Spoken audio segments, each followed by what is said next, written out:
Nakalipas na ang 12 taon. Ang OLMC ay naitatag ayon sa habag ng Diyos sa petsang October 25, 2010. Ang OLMC ay may vision na ipahayag ang gospel sa buong mundo.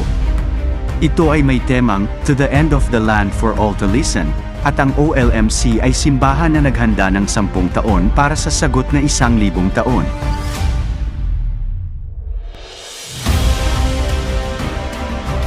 미주년 올 때까지 하나님의 은혜였고 여러분과 함께했기 때문에 가능한 일이었습니다. Ito ang ating 12th anniversary ay posible dahil kasama ko kayo at dahil may habag ang Diyos para sa atin. 기회를 주신 것이 감사할 일이죠.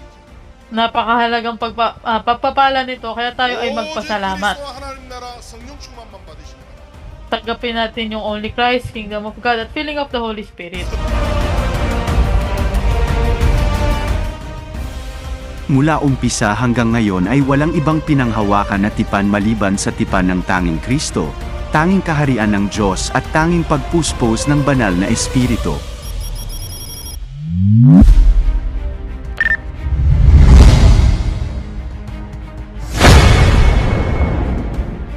Ang OLMC ay may prayer topic na nais magtayo ng RUTC para sa 237, Healing at Summit.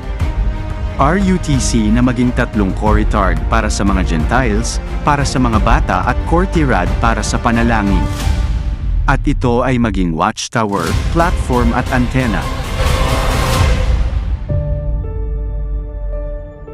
Ang OLMC sa ngayon ay isang maliit na simbahan kumpara sa ibang malalaking simbahan, ngunit kami ay mayroong malaking panalangin na iligtas ang Pilipinas, Asia, ang 237 nations at 5,000 tribes sa pamamagitan ng Only Gospel, Only Prayer, at Only Evangelism Movement.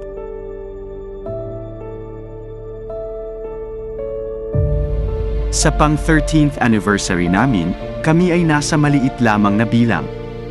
Ang mga adults ay hindi gaano karami, ganoon din sa mga young adults, college remnants, high school remnants, elementary remnants, kinder remnant at sa mga baby remnants. Bakit? Dahil hindi kami tumitingin sa bilang. Tumitingin kami ng mga absolute disciple.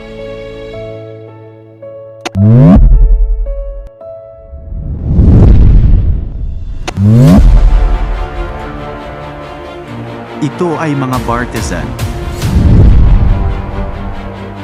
Ang OLMC sa loob ng 12 years ay nakapag-establish ng sistema, ang Remnant Vision Academy School para palakihin ang mga bata bilang mga spiritual at gospel elite. Nakapag-establish din ng PRTS para mag-raise up ng mga proper pastors, proper missionaries, proper professors at evangelists. Ang OLMC din ay nagsimula ng ministry para sa ibang lugar ayon sa biyaya ng Diyos. Sa Nueva Ecija Llanera, sa Santiago Bolinao, sa Tabuk City Kalinga, sa Batasan Quezon City, sa Mindoro, at lalong-lalo na sa Mindanao. Nabuksan ang PRTS Midsayap, nabuksan ang pintuan para sa South UP PRTS, at nakapagbukas ng mga evangelism school. Ngayon ay ika-13th anniversary ng simbahan. Mag 100 years o mag 1,000 years man kami, gagawin namin ang biblical evangelism movement na magliligtas sa henerasyon ng mga susunod na henerasyon. Kami ay nagsimula na pinapanghawakan ang tipan ng tanging Kristo, tanging kaharian ng Diyos, at tanging pagpuspos ng banal na Espiritu at kami din ay magtatapos sa tipang ito. Congratulations and blessed 13th anniversary Philippines One Light Mission Church.